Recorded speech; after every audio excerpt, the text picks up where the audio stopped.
Hello and welcome to another episode of Resilience Rocks Sales. Today, I am super excited to be joined by someone that we've been bouncing backwards and forwards on LinkedIn for quite some time. And so I'm super excited to introduce you to Denise Murtha Bachmann. Denise, welcome to the show. Thank you. And I'm so honored to be here. So thank you, Stacey. I appreciate it. And I'm super excited to be here as well. So thank you.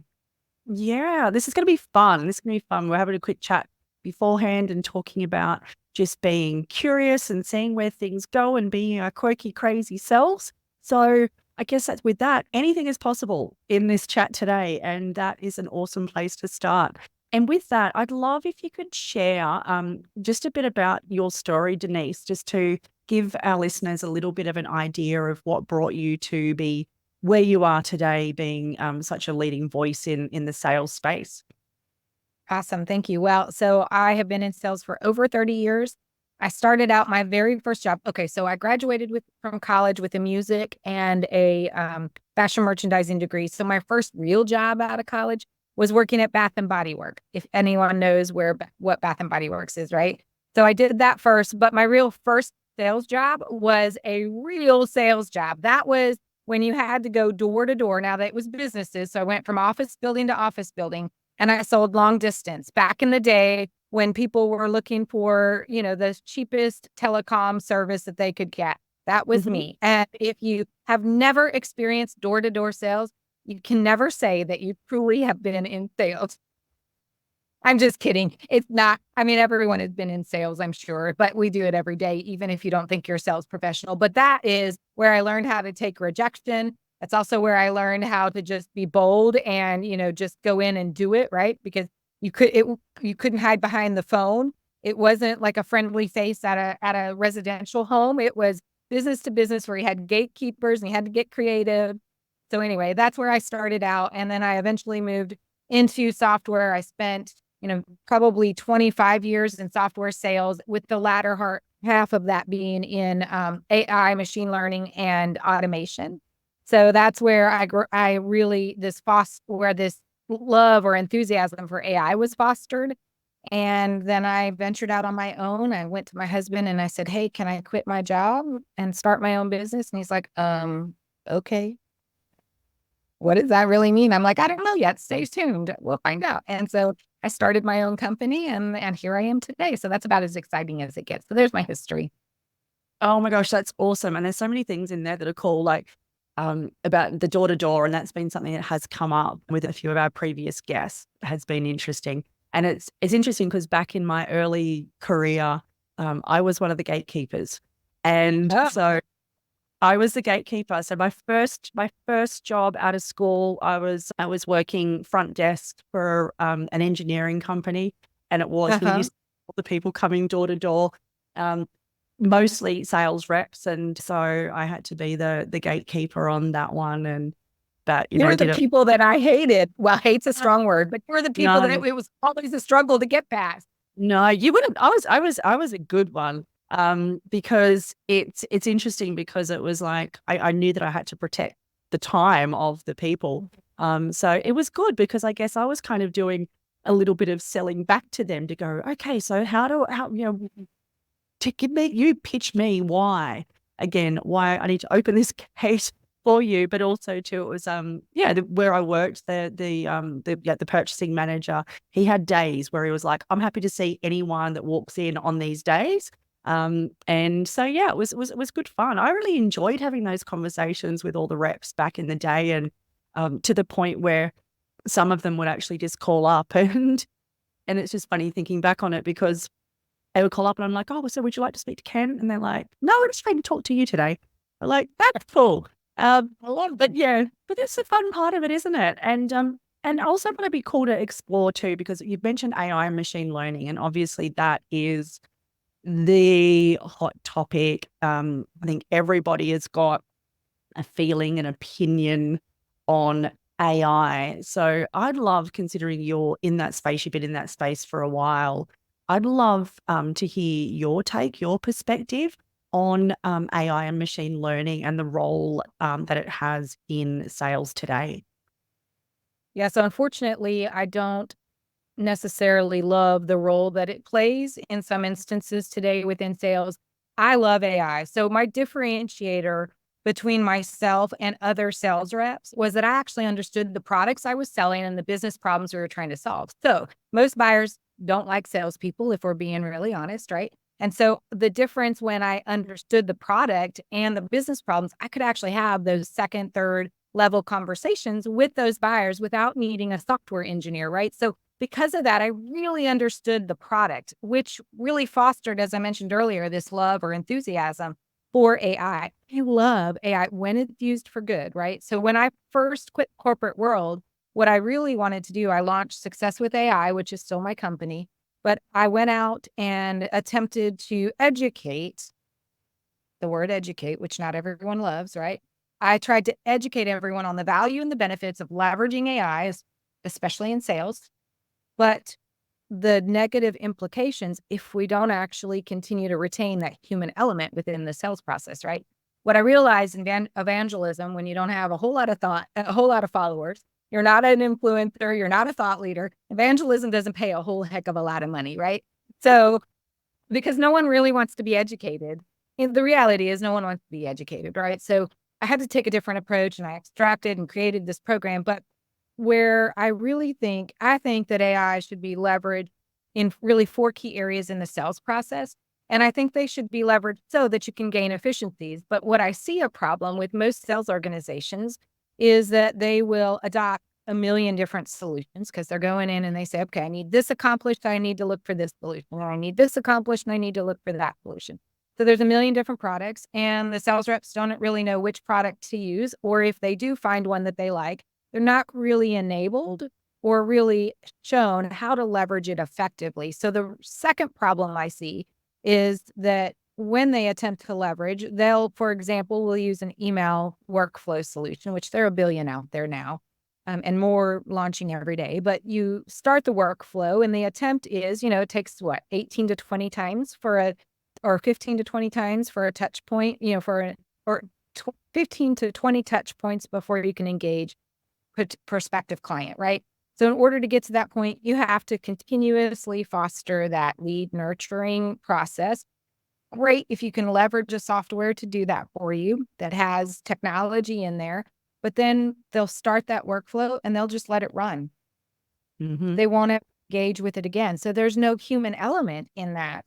And so therein lies one of the biggest problems is that they'll run a solution and not really engage with the process. So for example, where that really is detrimental is and I'll use my own example. I just got a DM where someone had sent me, this is like the third or fourth DM from the same person, but they sent me a DM. Took me a bit for me. They went through a process. I finally decided I was going to respond because, I'm in sales. They were trying to pitch me, whatever. I respond back and I'm like, hey, I'm not interested. Thanks anyway. I don't know. I might have said something else, but nonetheless, that was the basic message, right? They did not check the automation software. They didn't notate it in there. And so I get a whole nother one starting all over again. That's unfortunately, though, however, what happens, right, is that they'll let a software run and these new technologies, and then they'll let it go and just focus on other areas and forget that it's even out there. And so it really doesn't do anything but backfire, right? Mm. And so that's the second problem. And then I think really the third problem is that you have these organizations who are struggling. I mean, I think it was Salesforce.com reported last year that only 28% of salespeople actually hit quotas. That's 72% of people did not make their number. That's significant, right? So whether they're setting the quotas too high or not, that's a whole nother discussion, right?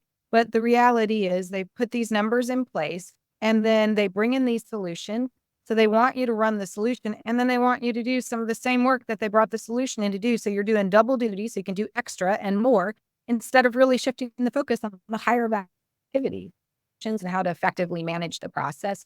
But I do think that if we use it well, we can gain those efficiencies and then really focus on the higher value activities, the ones where the human has to still be engaged, where they're really getting into discovery, being curious, understanding the probable root cause, taking all of that knowledge that you've gained and create this mutual close plan and then an interest planner deck, right? So that when you get to the negotiation stage, you've collected all of their interests and you know how to close them so it's a win-win. those are all the things that where there's an art and science to sales that we've lost that art and science because we've leveraged or focused on the technology so much. So anyway, there you go. That's it. That's a lot.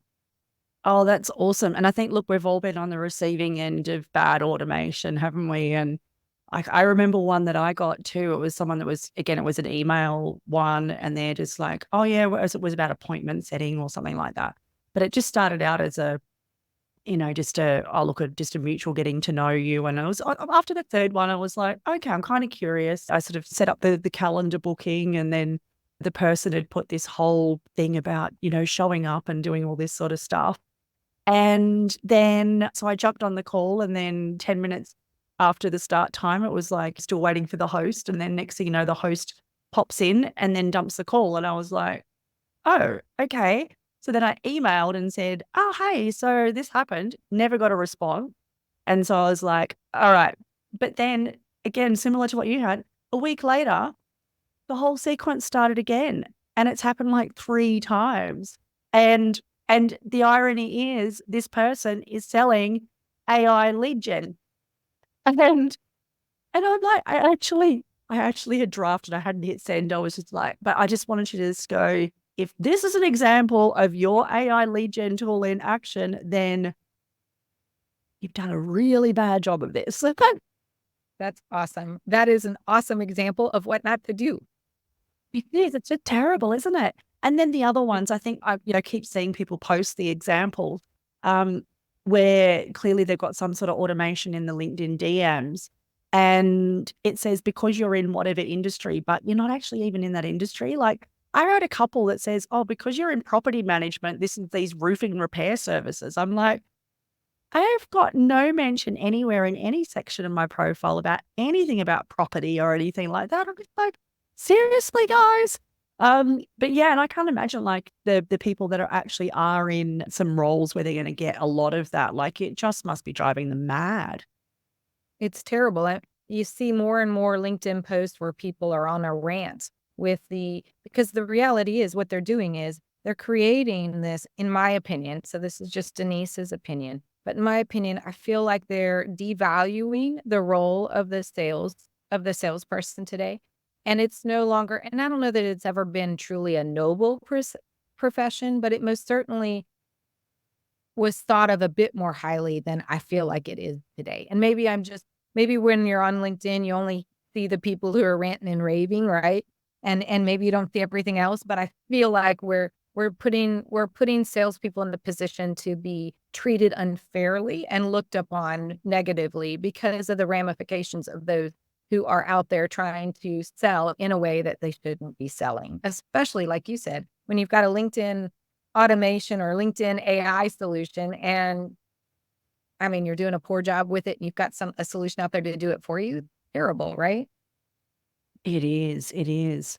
So if you were to speak to, say, a sales leader or something like that these days, and what advice would you give them as to how they can actually, I guess, really make it better for their sales rep as far as that goes, as far as whether it is the use of technology and things like that? Like, what advice would you give a sales leader for being able to enable their team to effectively use something like that?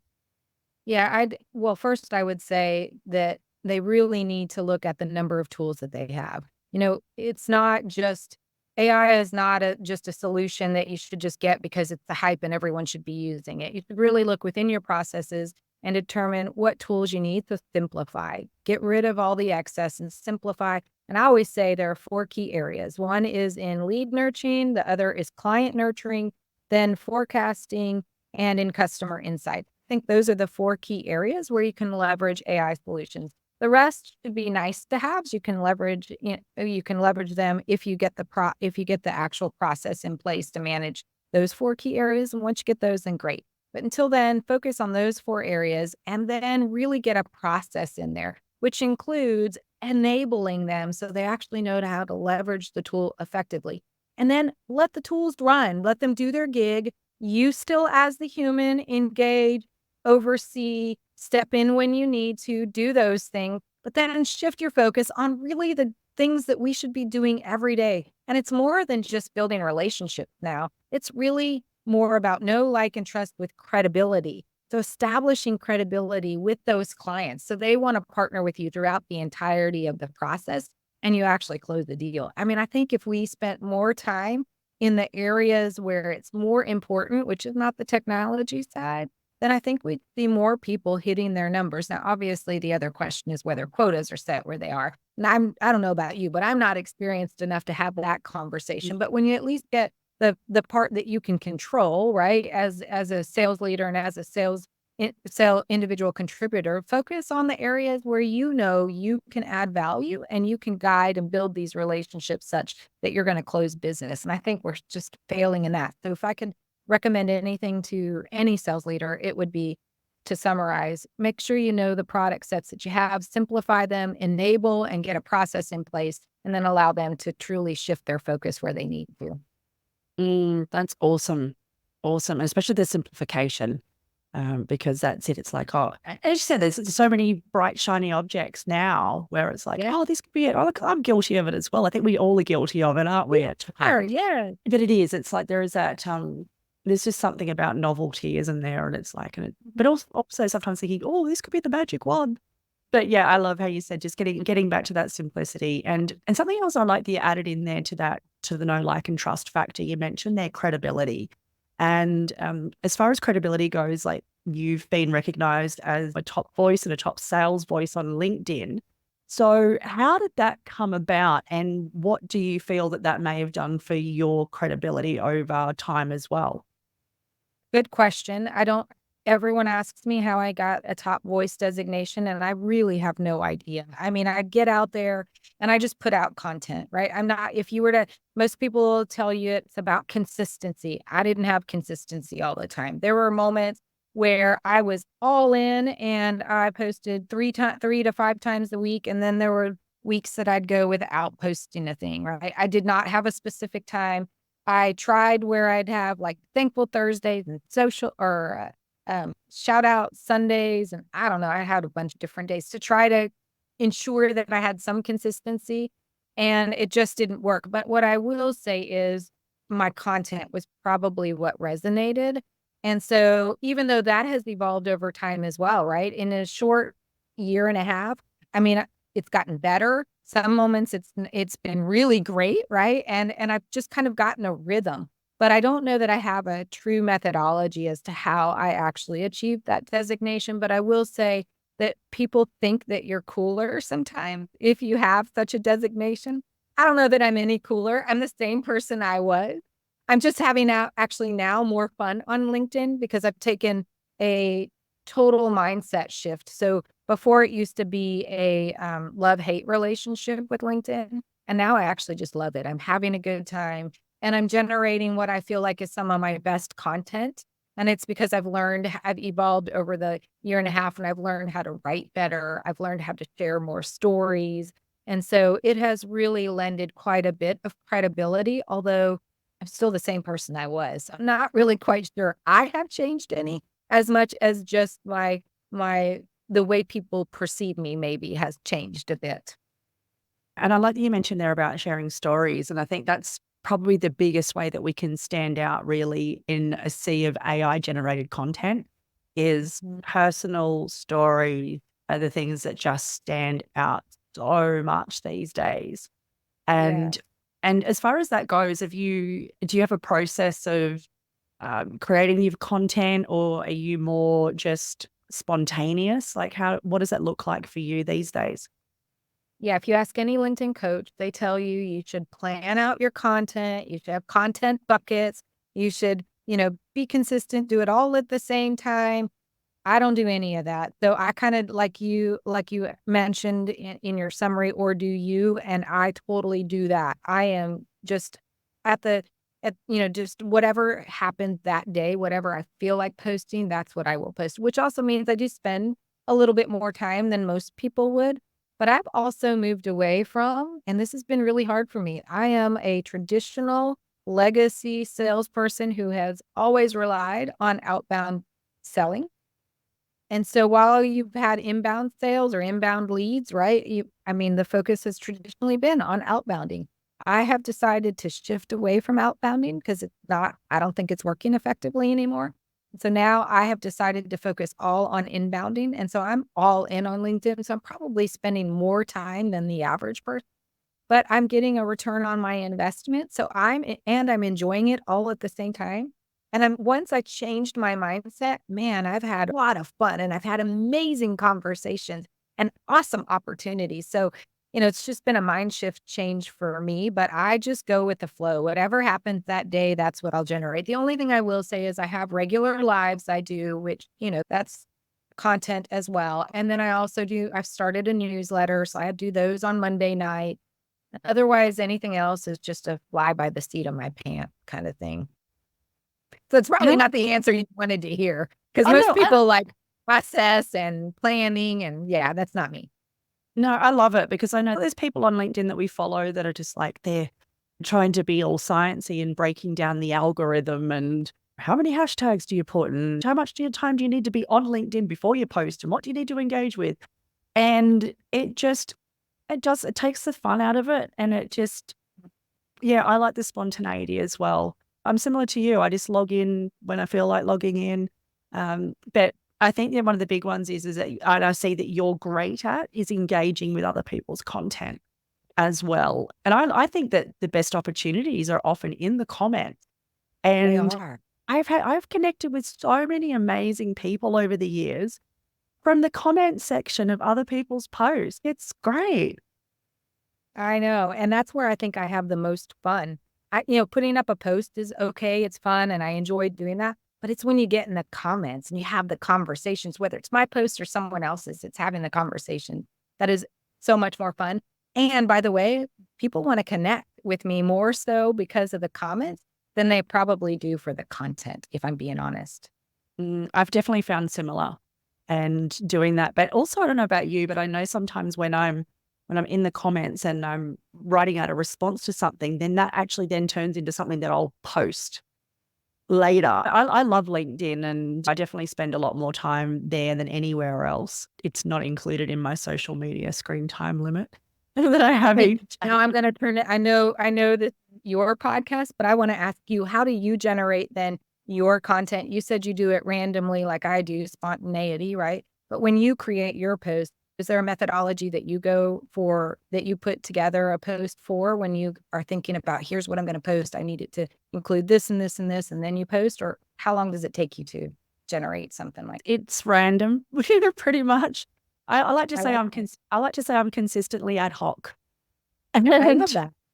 Consistently ad hoc. And I'll repurpose content as well. So I love Facebook memories, time hop, those type of things. So often there'll be something that I've posted in the past that then I can just go and put a new spin on.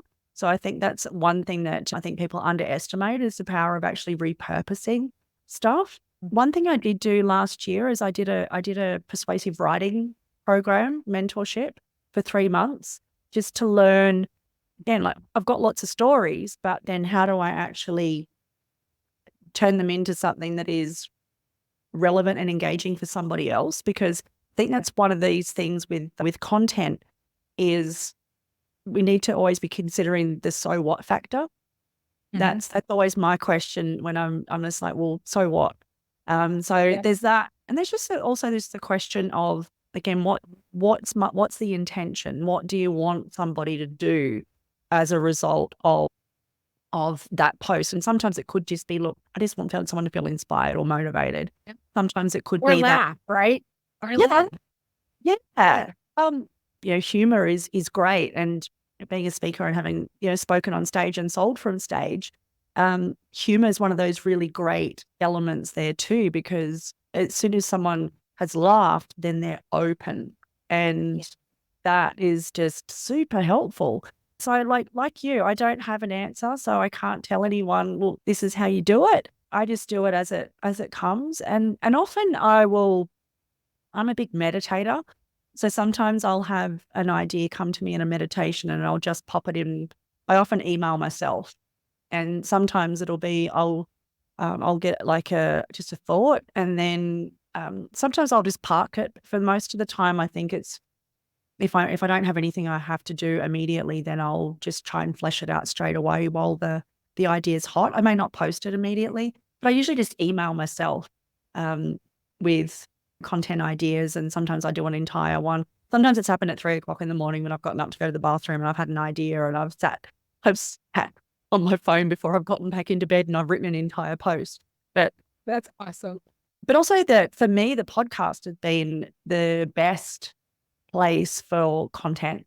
And that's been awesome because I'm able to then have these conversations. And I've discovered over the years, like initially as being a podcast guest, the conversations create content. And there's so many things that I've been able to evolve in my approach and how I share things have come throughout a conversation. So I think that's probably something you probably find as well. It's in those conversations you have with people, then you get an idea that's sparked. And even just the conversations in the comments. And it could just be reading some of the comments. You might just see something and it's like, oh, I've never thought about it that way. So I think you mentioned before we started recording as well about being curious. And again, curiosity leads to conversations which lead to content or that type of stuff too. So I'd love to hear your take on curiosity and how you've used it and the impact it's had for you. Yeah. So I would say I'm one of the few who continuously ask questions, and people will sometimes not know where I'm headed because I'm asking so many questions, but I like to never assume anything first off. And the only way you cannot assume is if you ask the questions so that you're not assuming, right? And it's almost like, for example, if I were to ask you, and I use this quite often, but Stacey, how are you doing today? You have to role play with me. So you have to say, you Yeah. have to respond. Yeah. Oh, yeah, I'm great. I'm great. Monday That's morning. awesome. So it's Monday morning. Sorry. Yes, I kind of interrupted you because so I apologize. But then most people would say, oh, okay, great. And then you'd move on, right? But And you go, instead, so it's Monday morning and you're great. What has gone great so far? yeah, it is. But it is that thing, isn't it? It's digging deeper. It's asking more questions, not just taking things on face value. And I agree with you because it's like, and even just the general, how are you? Like sometimes it's actually part of a greeting rather than a question, and people just throw it out offhand as well. It's like, hi, how you going? And then it's straight into that as Yep. well.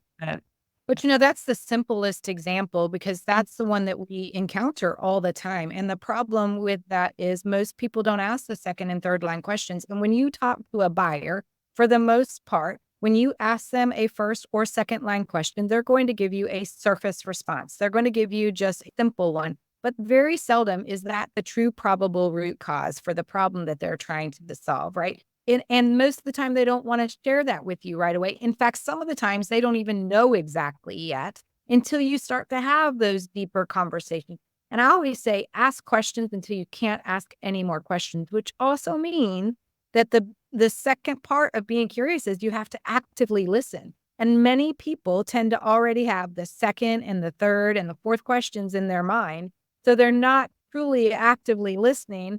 And they can't layer on those questions one after the other to get, again, to that probable root cause. And I think we tend to, as people, not necessarily just salespeople, but as people, it's easy for us to just think that, this is the right answer, get happy ears, and I'm going to move on to the next step without really qualifying it enough to understand that, hey, they may have given you this answer, but that's one, that may not even be the answer. But two, there may be some other steps within the process that you just left out because you made an assumption and you thought you knew what you were hearing was accurate. And now you're moving on 2 or 3 steps ahead because you're missing out. And you're missing out on a couple of the other steps because you didn't listen or you didn't ask the questions enough to even get down to that probable root cause. So that's why I think being curious is so very important. It's just also more enjoyable too, isn't it? To actually truly be interested in people and care and ask those questions. And because, as you said, often people, what they will say, as you said, they don't actually know themselves, or particularly when it comes to objections, isn't it?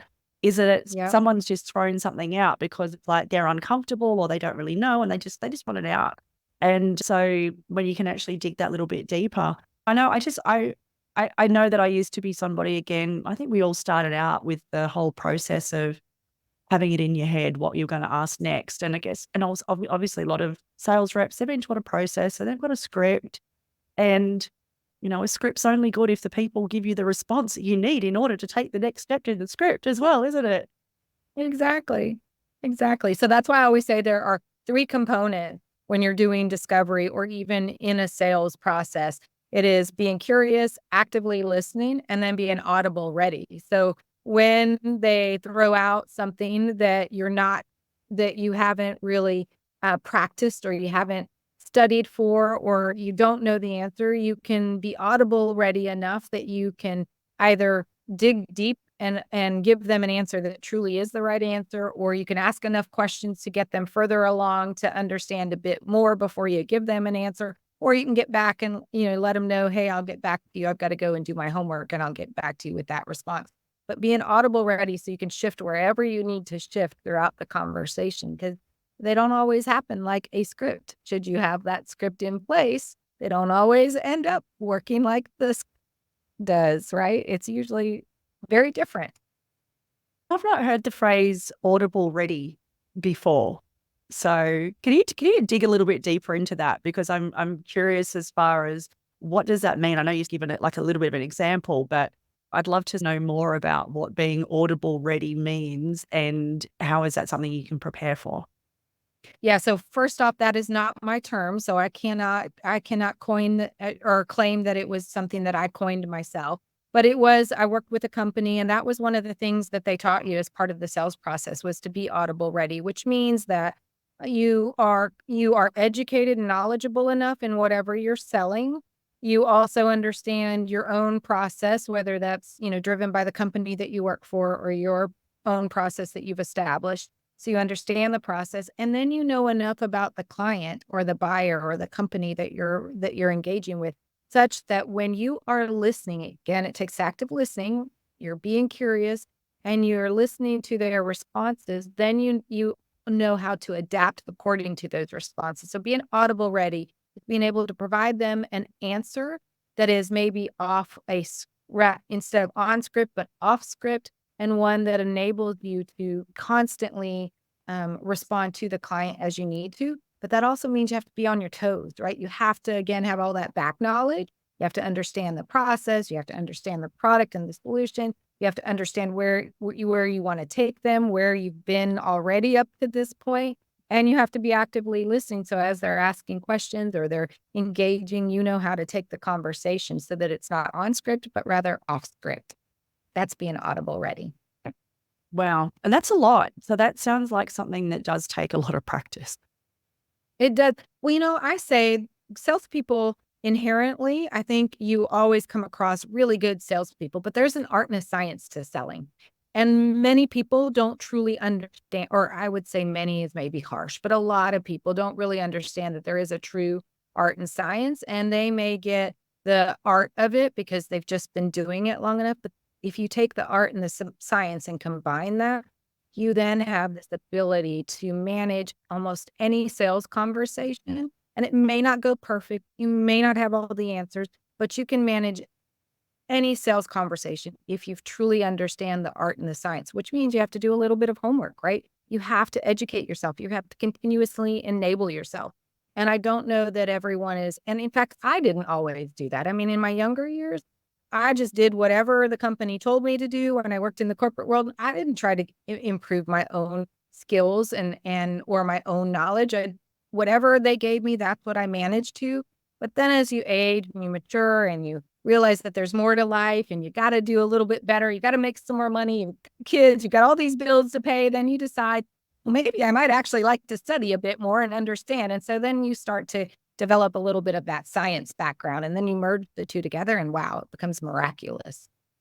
As I'm sure you know, I'm sure you're probably already there as well. Yeah, well, that's what you do. Yeah, I think, and I like that too. As you get older and with experience, I think you do actually actively more seek out some of those more growth experiences.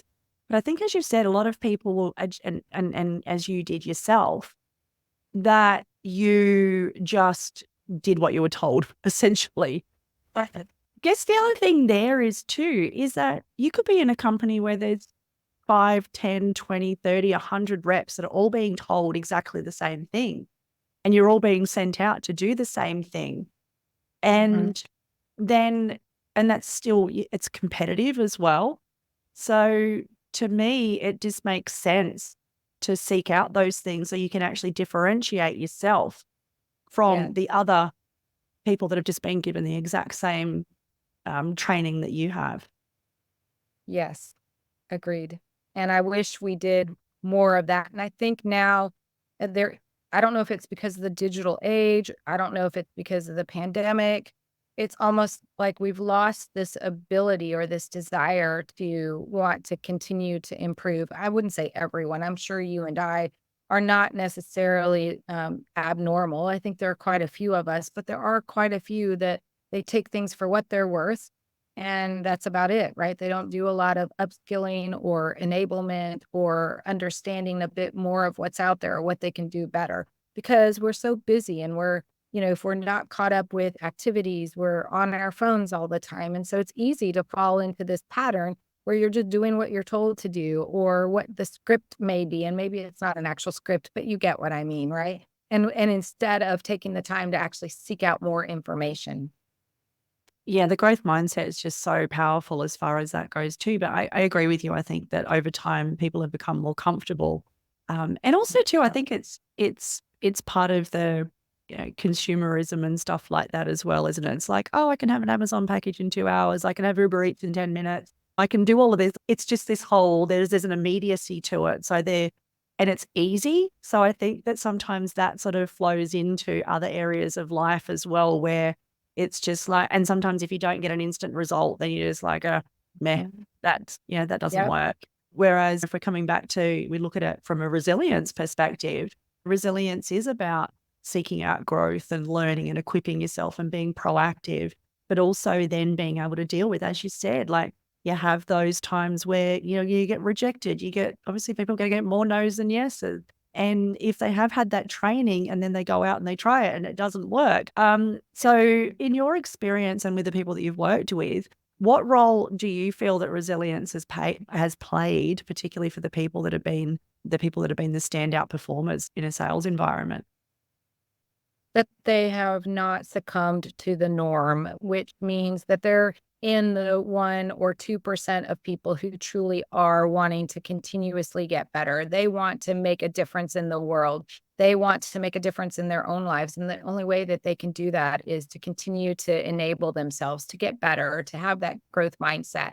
And they realize that just doing what everyone else tells you to do is not going to not only fulfill you, but it's not going to be enough to get or to achieve the success that they're looking for.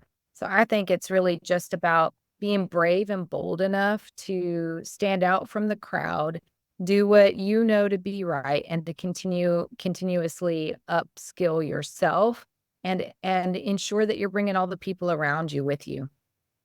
Yeah, the people around you is a big part of it, isn't it? And making sure that you do have the people around you as well that are going to be, the people to support and encourage and be positive. And again, the people around us, their energies and their attitudes are contagious.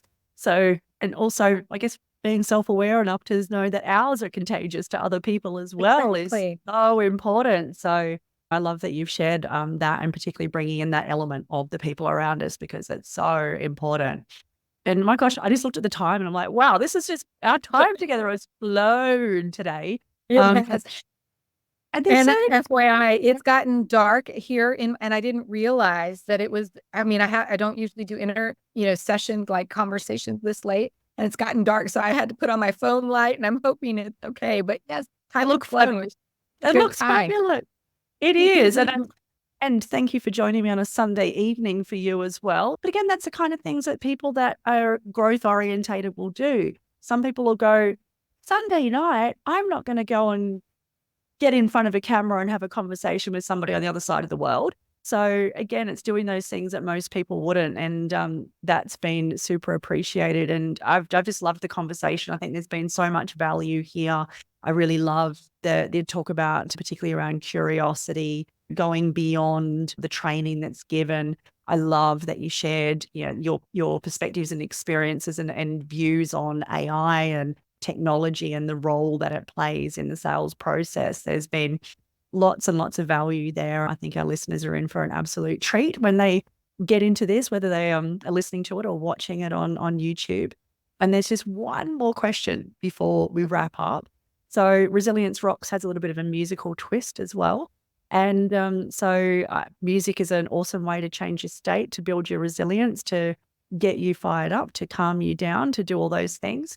And so I'd love to know, if you needed to change your state very quickly, do you have a song that you would put on in order to help you do that? So actually, you're going to laugh at me because I love music. And so when I need to get into flow state, when I need to get creative, when I need to release stress, when I need to get prepped, I will turn on my Google. I have an Amazon show right here, and I'll turn on my music and just sing away. Now, the song that I always tend to choose right now is not really a super uplifting song, but I love to sing it. And it has nothing to do, like there is absolutely nothing that it relates to in my life, but it is a country song. It is by Alexandra Kay, and it is called Everleave. It's actually kind of sad, but it's sad at the beginning, but it shows or she sings about how she finally, she's lived this life where she's been really kind of unhappy. And she has kind of lived with this kind of quasi life where she wishes she could make a change, and she really wants to affect change within her relationship, but she finally realizes that she cannot.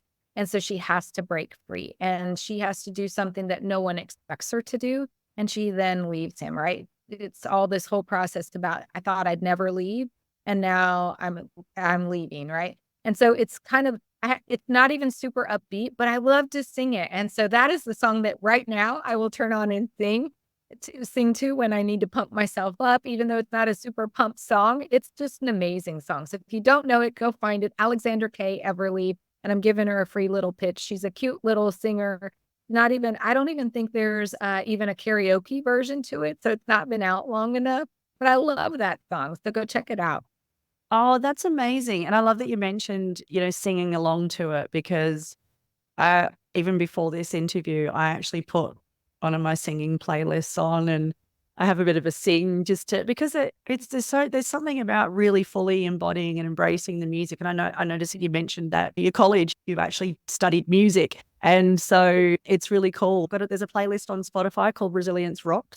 It's probably a little bit of a different change of pace, but I will add it on there in honor of you. And I'm excited to actually go and check it out myself. It's not a song I'm familiar with, but this is one of the most funnest parts of the podcast, is learning about different music and different people's experience. But again, there's such an emotional connection to music. Yeah. So yeah, we highly recommend to find a song that you can embody and use that when you need to. So thank you for bringing that one to our attention. And also for those who have loved the conversation today and that they would love to connect with you and have a further conversation, or just follow your work, where is the best place for people to do that?